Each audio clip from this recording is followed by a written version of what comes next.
Since 1979, the Soviet Union, in violation of every convention protecting the rights of a sovereign nation, has tried to impose its will on the people of Afghanistan. Despite the death and destruction brought by the Soviets, the Afghan struggle for freedom continues.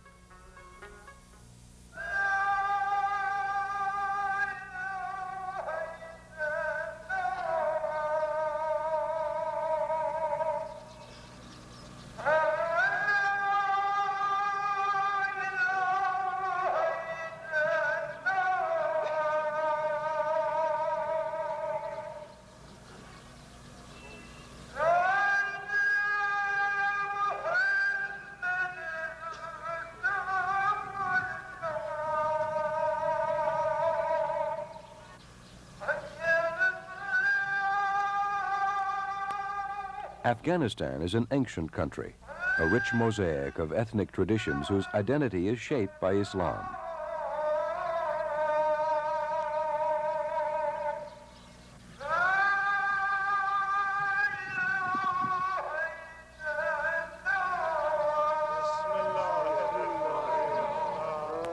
Geography has placed it at a crossroads of trade, and throughout the 19th century, it was the object of imperialist rivalries. Since modern times, Afghanistan has outlined a careful policy of non-alignment and has maintained peaceful relations with its neighbor to the north. For years, Afghanistan accepted development aid from the Soviet Union to upgrade its agrarian economy. A network of modern roads was built to link its major cities to the Soviet border. This aid, however, was not without its consequences. Only years later did this become obvious.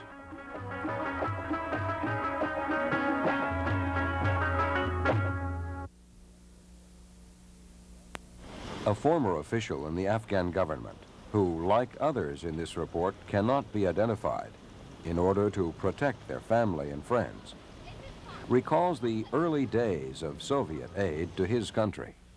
Initially, people found some advantages in these assistance programs. Some areas were developed, roads were made, and some factories were constructed. But after almost 2 or 3 decades, we found out that Russians had bad intentions right from the very beginning. Apparently, it was aid and assistance, but in reality, it was a program of exploitation. They exploited the country economically. And we found their ill intention when the military coup of 1978 took place.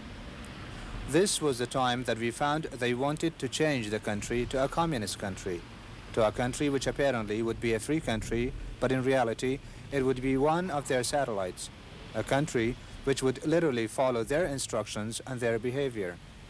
The oppression of this regime and the way they were killing the people, the way they were imprisoning the people, persecuting the people, and torturing the people, all showed that all these things were planned.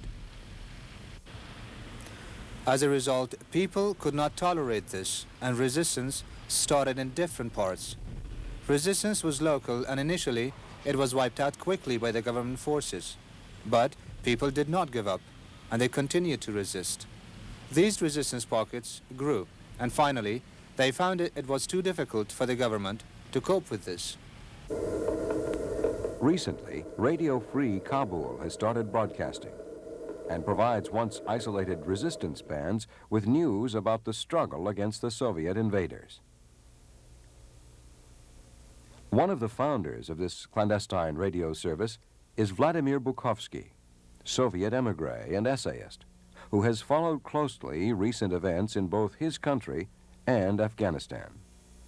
What actually happened with the Afghanistan and the Soviet involvement there is very typical of a Soviet pattern of international relations. No matter how friendly is the neighboring country, they still work internally, subverting it, placing more support at one part of political spectrum to the disadvantage of another spectrum.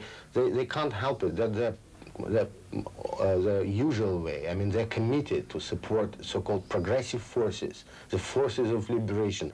But then the next thing happens. It appears that this particular political group is not popular in their own country. And the only way to keep it in power is by a very strong supply of the external forces from the Soviet Union.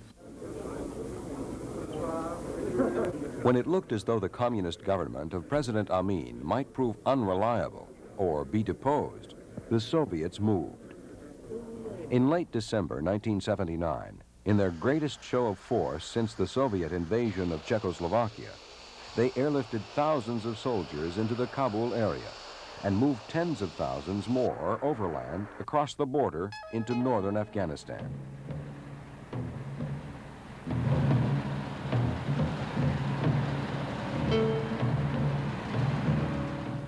One of the important points of the situation like that, why they can't really leave alone this country at the particular moment, is that they cannot tolerate a collapse of so-called friendly government on their own borders.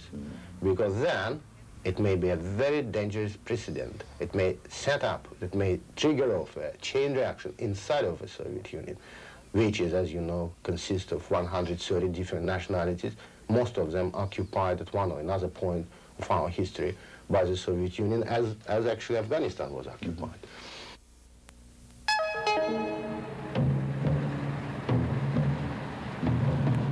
Four days after the Soviet invasion began, a radio message, supposedly from Radio Kabul, but actually from Radio Tashkent in the Soviet Union, announced that Hafizullah Amin had been sentenced to death and that Babrak Karmal, then actually in the Soviet Union, had been unanimously elected as the new president.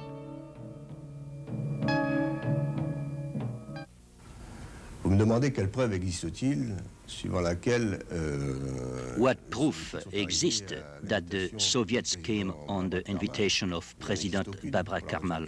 There is none, for the simple reason that Babrak arrived with the Soviets.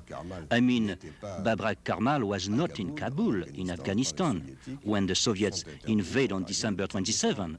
They brought him with themselves to Kabul. He was brought the very next day after Amin's assassination. Right after that, and within the next hour practically, the airlift between the Soviet Union and Afghanistan start to intensify. So there is no evidence that Babrak called for help, since he was brought, I repeat, brought by the Soviets themselves. The Russian invasion of Afghanistan had big impact on the attitude of the developing countries in Third World against Russia.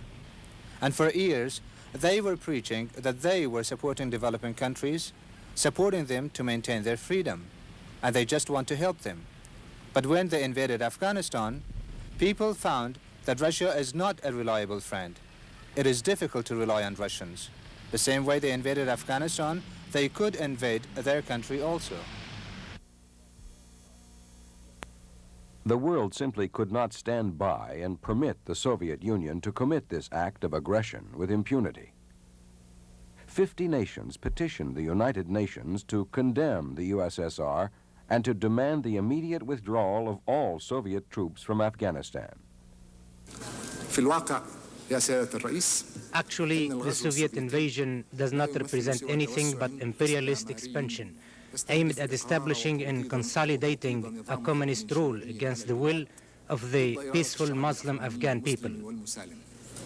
No words, therefore, which I shall say today can fully convey the deep sense of disappointment and disillusion which the government and people of Nigeria felt when they heard the news of Soviet armed intervention in Afghanistan, a third world developing non-aligned country which posed no immediate threat to the peace and security of the Soviet Union. The countries of the third world and the developing nations had believed, perhaps optimistically, that the time had passed when the major powers would send their soldiers and tanks into small countries, and that warlike aggression had been ruled out as legitimate conduct in international life. but they were mistaken. A recorded vote has been Most third world nations stated unequivocal opposition to Soviet aggression in Afghanistan. The final vote on the resolution calling for Soviet troop withdrawal was an overwhelming 104 in favor and 18 against. 18. Again, at meetings of the 42-nation Islamic Conference, strong condemnation of the Soviet Union was virtually unanimous and called for the complete withdrawal of Soviet troops. Again in November 1981, the non-aligned nations sponsored a resolution in the United Nations General Assembly calling upon the Soviet Union to stop its aggression against the people of Afghanistan. The foreign minister of Malaysia stated that what was happening in Afghanistan was a cause for concern to us all. Particularly the small developing nations who are anxious to free ourselves from external power domination and influence and consolidate our hard-won independence on the basis of the policy of non-alignment. The fact that the Soviet Union was not mentioned by name in the communique of the non-aligned movement relating to the situation in Afghanistan could not hide our deep disappointment and indignation at the action of a superpower that often claims itself to be a supporter of the third world and the non-aligned movement. In favor, 116. Once again, the vote calling for the withdrawal of the Soviet forces from Afghanistan was overwhelming. This time, 116 in favor and 23 against. The reaction of third world was rather strong, unexpectedly strong, more than anybody could expect it, and probably for the first time since 50s, the majority of the countries in the United Nations condemned the Soviet aggression.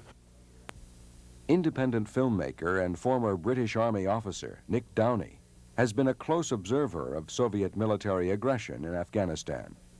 In the first year after the invasion, so that was during 1980, the sort of psychological shock to the guerrillas of this sudden influx of Russian troops did seem to set them back. I mean, they almost seemed to be stunned by it. And the Russians did, with the Afghan army, take back fairly large areas which they'd lost in the previous 18 months fighting before the Russian invasion. And then the Russians, from what I can gather, having re-established the bases in the countryside, withdrew to the main towns, to the main garrisons, and left the Afghan army to hold the areas they'd retaken. And in this last year, 1981, the guerrillas, in many cases, retook the land which they'd lost the year before. And so now the situation is very much the same as it was in 1979 before the Russian invasion. And in some ways, from the government point of view, it's much worse. Mm-hmm.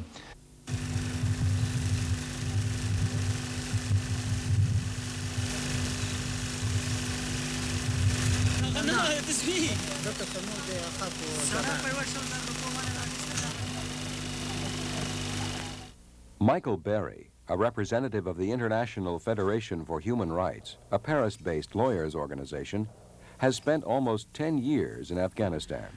Apparently, the Soviets had felt that simply bringing in their tanks into the country would be enough to terrorize the population into submission. And seeing that this was not the case, they launched a total war attack. There was a wave of helicopter fire.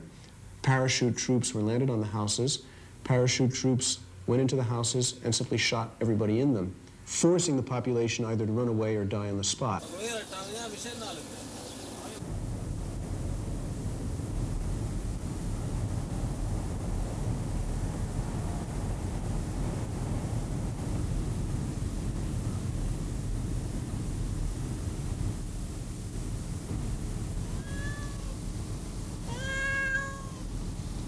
Christian Science Monitor correspondent Edward Girardet has made several trips inside Afghanistan and has written extensively about the refugee camps.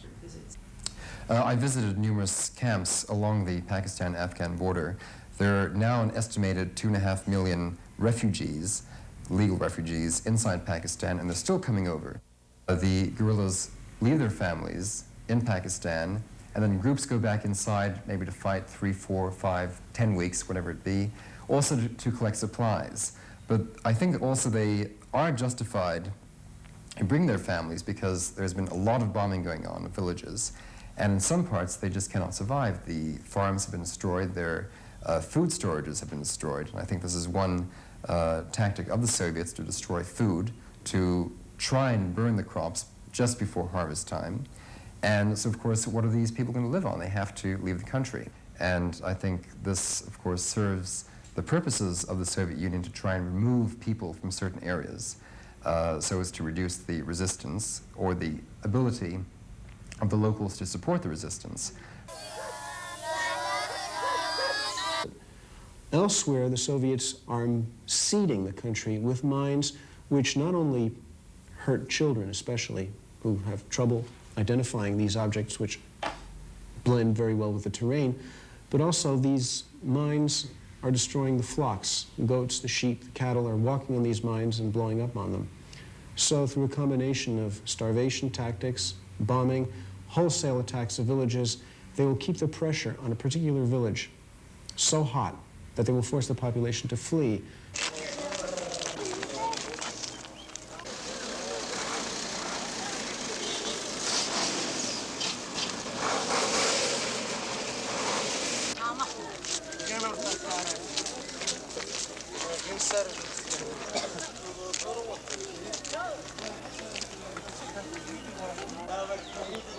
Recognized authority and author on resistance movements around the world, Professor Gérard Charléon.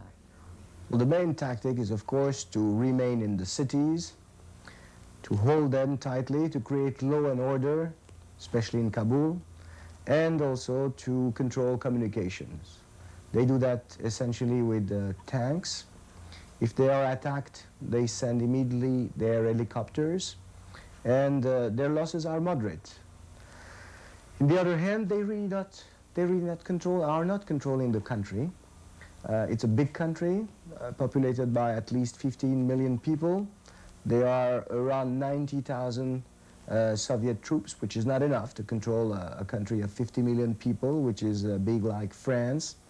And I think their choice is politically at this stage and militarily to keep a low profile, to make hit-and-run big operations wherever the Mujahideen are too strong, for instance, in provinces like Kunar, in the valley of Panjshir, not far from Kabul, or in the city of Kandahar.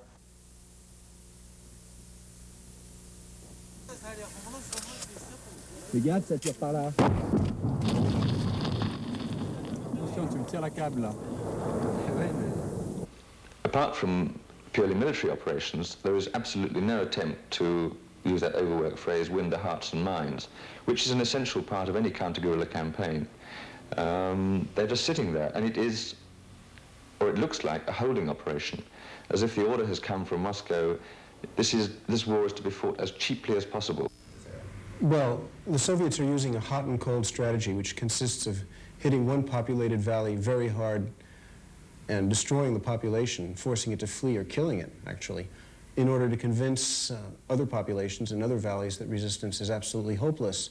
And because the Soviets so far have not been able to convince the population of the hopelessness of any resistance, they have been forced to rely increasingly on such terror tactics.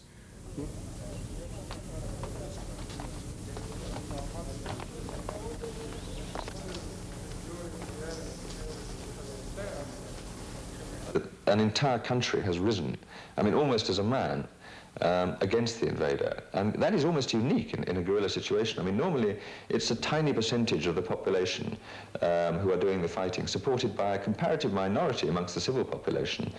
Whereas in Afghanistan, you have 17 to 20 million, whatever the population is, no one quite knows, 17 to 20 million people have risen as one group. The fact that they're not organized is what holds them back. Were they organized, were they disciplined and trained, no power on earth could hold them down. In the valley of Panjshir, there is some organization going on. There are small units, better organized, more efficient as far as insurgency is concerned, better disciplined, something which is not that easy with Afghans, who are traditional warriors. And this is changing.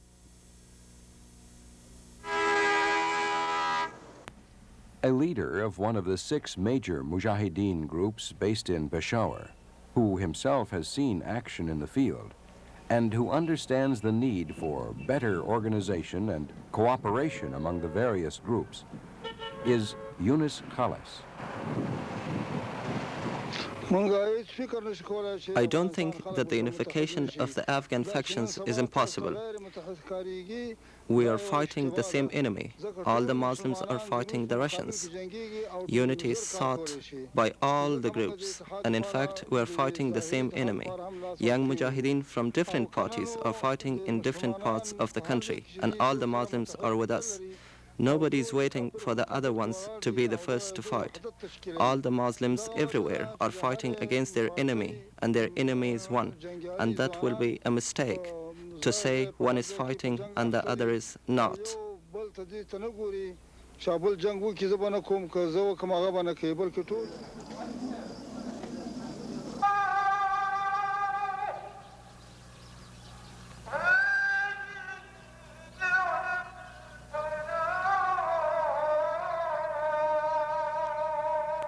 To most Afghans, to be a communist is to be against Islam. Soviet aggression in Afghanistan is viewed as a communist effort to eliminate those who are believers. What is obvious to any observer is that an Afghan's faith is intricately bound up in his identity. Independent filmmaker Christian de Pamphilly was impressed by the role of Islam in the Afghan struggle for freedom. We have often heard about their religious fanaticism. In fact, their faith is necessary. I believe it is an indispensable drive to their resistance. But there isn't just this fuel for their resistance. They are also fighting for the respect of their particular lifestyle. So the struggle for their religion is also a nationalist struggle. For a long time, we did not understand that the Russians had invaded our country. They wanted to make us communists. Thank God we are Muslims. We are following God's path. We do not want communism in Afghanistan. We want a true Islamic Republic in Afghanistan. Well, the role of Islam, first of all, is identity. You are a Muslim just like you are an Afghan. I would make a parallel easy to understand for Westerners. It's a bit like the role of the Catholic Church in Poland. You are a Polish, you're a Pole, and you're a Catholic. Being a Catholic and a Pole means that you're not Russian and Orthodox, or you're not a Protestant and German. It's the same thing with the Afghans. I mean, the religion is part of their own identity, it's part of their way of living, it's part of themselves. When we asked Commander Massoud, the man in charge of the military in the Panjshir Valley, how, by what miracle, his 5,000 men with only 500 weapons could manage to hold in check the army, which is supposed to be the most powerful in the world, the Red Army, the first answer he gave us was the Mujahideen were believers, that they fight a holy war, and that if they die, they inherit the garden of God. And an Islamic answer, one must remember. But the second part of his answer was the nature of the countryside was responsible. It is a fact that a large part of Afghanistan consists of mountains, and that, by definition, these mountains are very difficult to occupy.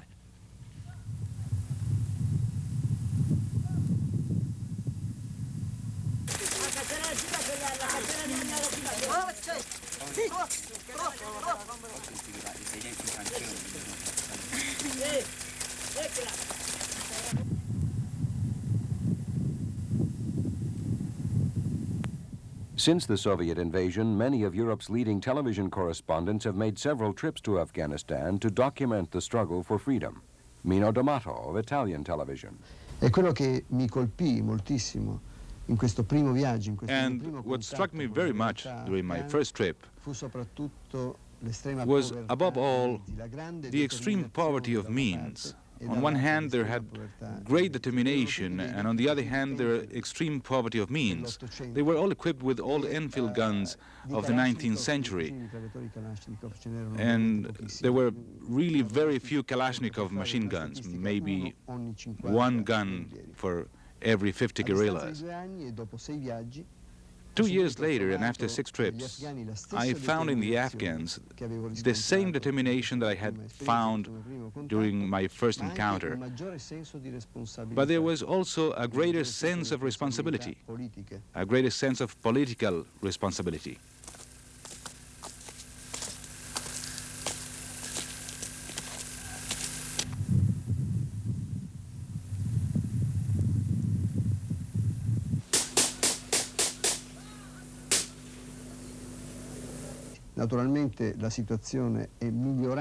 Of course, the situation has been improving during the last 2 years. The freedom fighters are very equipped, but the fight is still uneven. And one of their major difficulties is, indeed, to be able to defend themselves against the attack of these gunships, the Russian attack helicopters, which are armored, equipped with very sophisticated equipment and electronic devices to locate men, as well as bombing and laser-guided weapons. The Hind helicopter attack gunship provides the Soviets with an awesome weapon against the Mujahideen. Sweeping across the countryside at speeds of up to 300 kilometers an hour, its armaments, 128 57mm rockets, and 12.7mm machine guns rain death and destruction from the skies. Another television correspondent who has filmed several military operations in this war is French television's Jean Bertolino.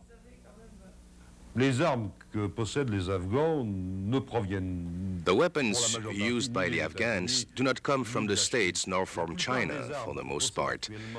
Most of the weapons held by the Mujahideen, that is to say the Afghan freedom fighters, are weapons which were garnered in the course of operations.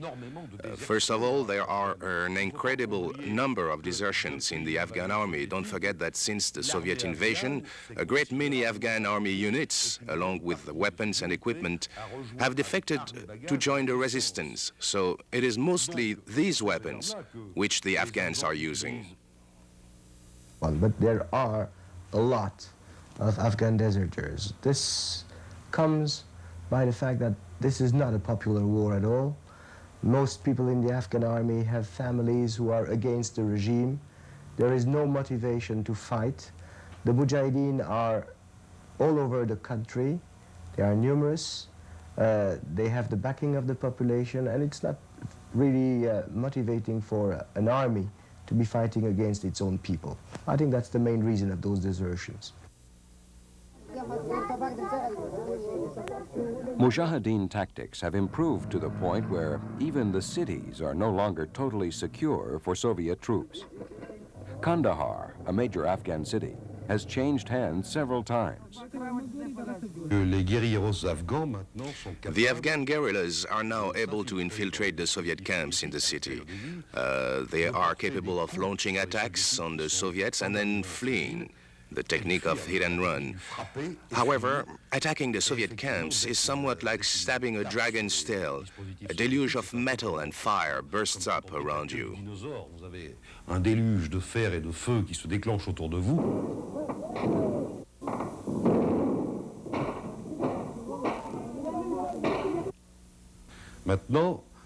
Now you find small, well-armed commando units which have gotten used to Soviet methods of warfare and know how to counter them.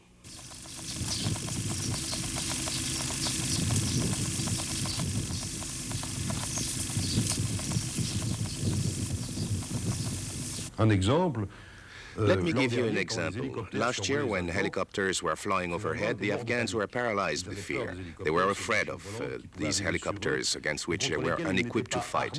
Today, they know exactly how to gauge the threat of a helicopter. They know how to evaluate its potential danger according to its distance and altitude. They know that at a certain altitude, it's not dangerous, but that at a lower altitude, it becomes dangerous. Therefore, they know exactly how to position themselves. One of the young Mujahideen who has experienced urban guerrilla warfare firsthand is codenamed Suleiman.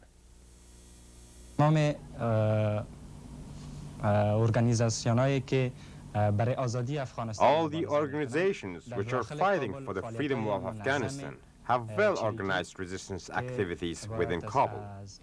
The objective of all these activities is to assassinate the Russian officers and members of the Communist Party of Afghanistan. That is to say, members of the Khalq and Parcham factions, and to eliminate all those who work against the people of Afghanistan.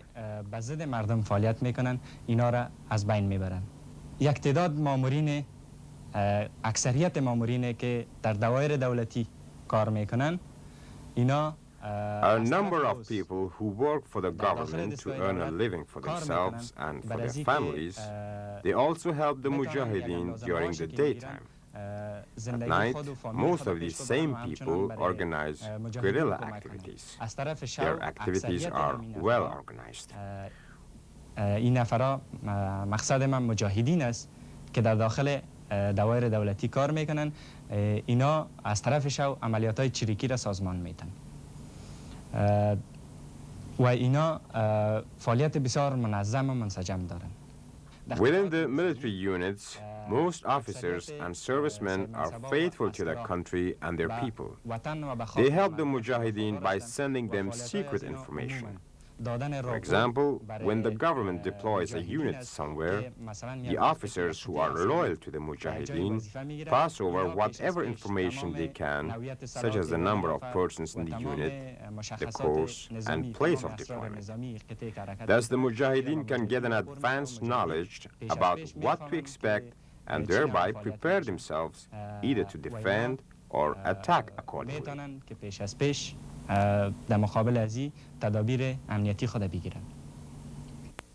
For the Soviet troops, explanations of their mission in Afghanistan are minimal and often confusing to the young recruits. You understand that one of the important points of the Soviet invasion of Soviet troops anywhere, is the lie of propagandas, of their propaganda. Right now, as we know from the prisoners of war in Afghanistan and from other sources, all the soldiers who sent to Afghanistan, in fact, don't know why they're sent over there. Few Soviet soldiers are taken prisoner by the Mujahideen. These two were captured by the Hezb-e Islami of Gulbuddin. Yura Povranitsyn, a chemical scout analyst, was captured a month after he arrived in Afghanistan. Recently, a freelance journalist was able to interview Yura and his countryman, Muhammad Kuli, a Soviet Turkoman from a collective farm in the village of Bashir. Soviet soldiers think that they are liberating Afghanistan from possible Chinese invaders. We came to Afghanistan. The officers told us that we were sent by the Soviet government to Afghanistan to protect it from Chinese and American soldiers. As much as I have been around Afghanistan, as long as I have been here, I haven't met a single Chinese or American soldier. The main thing is that this war is senseless. They should withdraw the army from Afghanistan.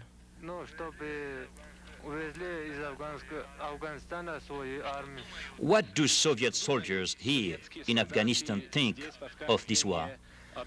Well, each thinks differently. One thinks that this is a senseless war, another supports it. But in reality, it is a senseless war. The Russian soldier has become a barbarian here. He becomes more and more brutal. Some soldiers, especially those who go on reconnaissance, they rob homes, kill women, children, and rape them. Yes, there was a case when soldiers went into a house, killed the father, an old man, killed the old mother, and raped a 13-year-old girl, and then killed her so that she wouldn't tell anyone. چون شما خودتان خبر دارین که حکومت دست نشانده شوروی در افغانستان به صورت یک گودی و بازیچه است. You are aware that the government in Kabul is first a puppet and toy of the Soviet Union. Therefore, all the actions performed within Kabul or Afghanistan are wholly directed by the KGB. But whatever they do, such as destroying, burning, killing, looting of the houses and villages in the countryside, they put the blame on the Mujahideen. In Kabul, the Afghan Secret Service and security police usually keep 15 or 20 Afghans under very severe inhuman conditions in small rooms, and they torture them by electric shocks, beatings, etc. It is difficult for me to describe all of what they do, and it would be hard for others to listen to such acts of savagery. For example, I know an Afghan compatriot who worked very hard for freedom of his beloved country. He was caught by the Afghan and Soviet officers, and they gave him so many electric shocks that half of his body was paralyzed. آزادی افغانستان مبارزه میکرد. این به دست روسا و به دست مزدورای داخلی از این افتادک و این را از بس که برق دادن و شکنجه دادن یک دست و یک پای از این فلج شده. Ordinary people are very much strongly opposing to this war, much more than I expected, for example. And now I can understand why, I can assess why, because the majority of people realize that there is no whatsoever the national interest in Afghanistan for us. There are no the interests of that type. Moreover, the war is total waste. It costs us dearly, both in terms of resources and in terms of human lives. And there is no sense in this war whatsoever. That's an absolutely general feeling in the country. There are several examples of open political outbursts of feelings in Central Asia, in Kazakhstan last year, in some other areas against this war.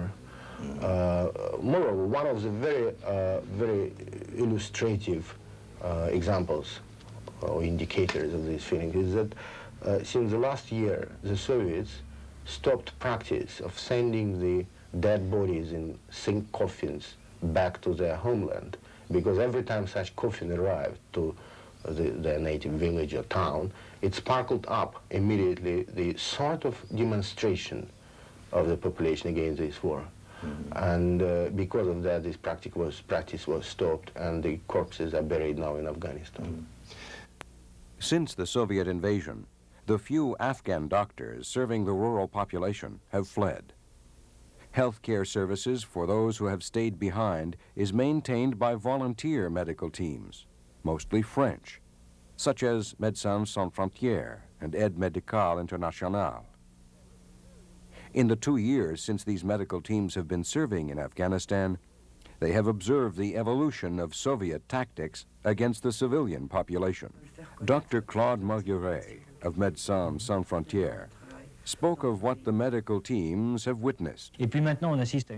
And now we are witnessing a third phase in the war crimes, and that is the bombing of hospitals. Our hospitals have been purposely destroyed during the last few weeks. Here you can see the hospital of Chauri with its buildings before the Soviet helicopters arrived. The bombings lasted a few minutes, and at the end of those few minutes, here is what's left of a hospital. This photograph also explains something else. This hospital is located away from the neighboring village, and as you can see, there are fields and trees around the hospital. The hospital was destroyed on purpose, and the trees were not even touched. The helicopters only went after the hospital. The same thing happened in the Panjshir Valley, where the international medical aid is working. One of the doctors with international medical aid spoke of her experiences inside Afghanistan. We witnessed the second bombing, which was quite awful. It happened in the beginning of November.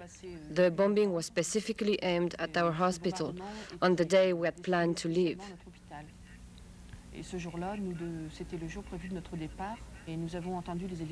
We heard the helicopters making a first pass over the hospital and the village. So everybody rushed towards the shelters, but we did not have enough time to get there. The helicopters were back over us very quickly. We heard the sound of bombs falling right next to us, only a few dozen meters away. At that moment, we were really scared. We saw bombs exploding very close by. By the end of the day, when everything had calmed down, we left our hiding places where we had been for hours. The hospital was completely destroyed, the walls torn down, and nothing left inside. Donc première catégorie, les bombardements. So first, the bombings. Another thing has been talked about a lot, and this is absolutely certain, we have verified it. The anti-personnel mines, which are dispersed around the country and which are very sophisticated. When they are spread over the fields, they are green, they are gray when they are dropped among the rocks, and they are difficult to spot. These mines are not meant to kill, because in this kind of war, a dead person doesn't cost very much. One can leave them. On the other hand, an injured person can no longer fight in the war because he has a hand or a foot blown off and he has to be looked after. He has to be taken back, he has to get medical treatment, and that's lots more trouble for the resistance. And the third kind of wound we have to treat is even worse. When the Soviets launch an attack, they leave booby-trapped items behind in the villages when they have been. Fountain pen, toys, and here it is usually the children who get hurt. The adults have learned to be distrustful now, so the victims are children. One incident we saw was particularly monstrous. After the Soviets retreated from Zarajat about a year ago, they had booby-trapped the bodies of dead people left in the field, and when their relatives wanted to bury them, the bodies exploded. We saw that only once, but we did see it. Nous ne l'avons vu qu'une fois, mais nous avons aussi constaté ça.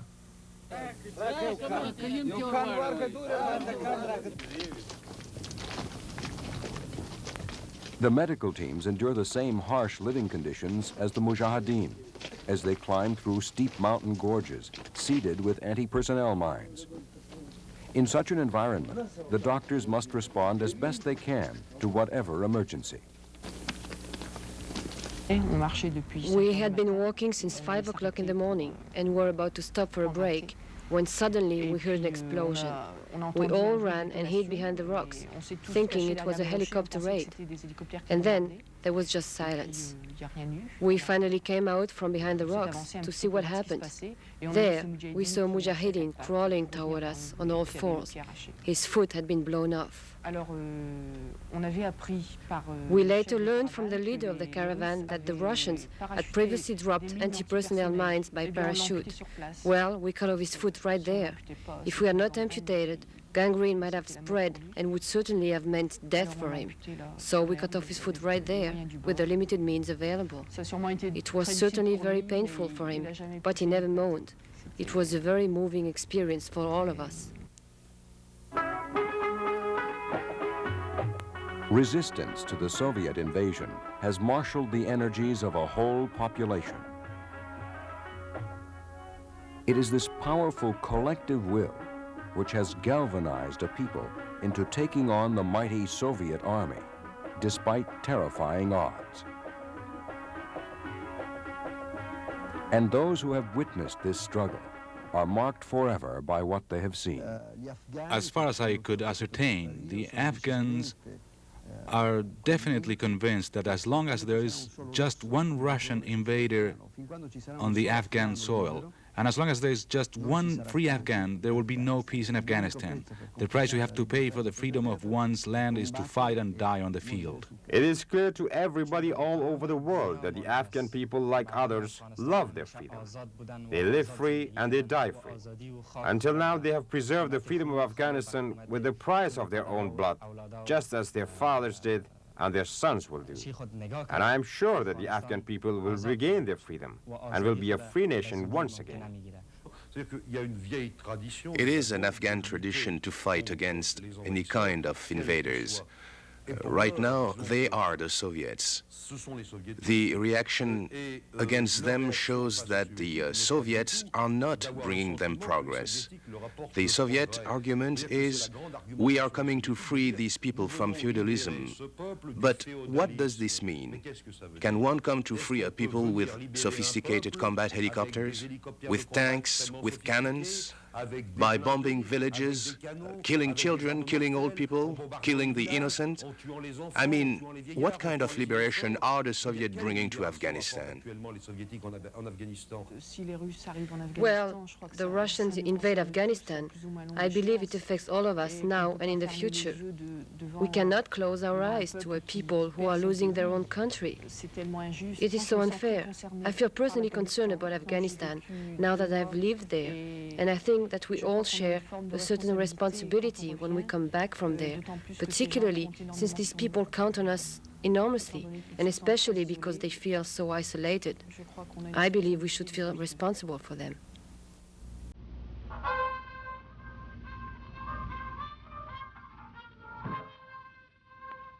The trauma of this war has left its mark on the children who have suffered most.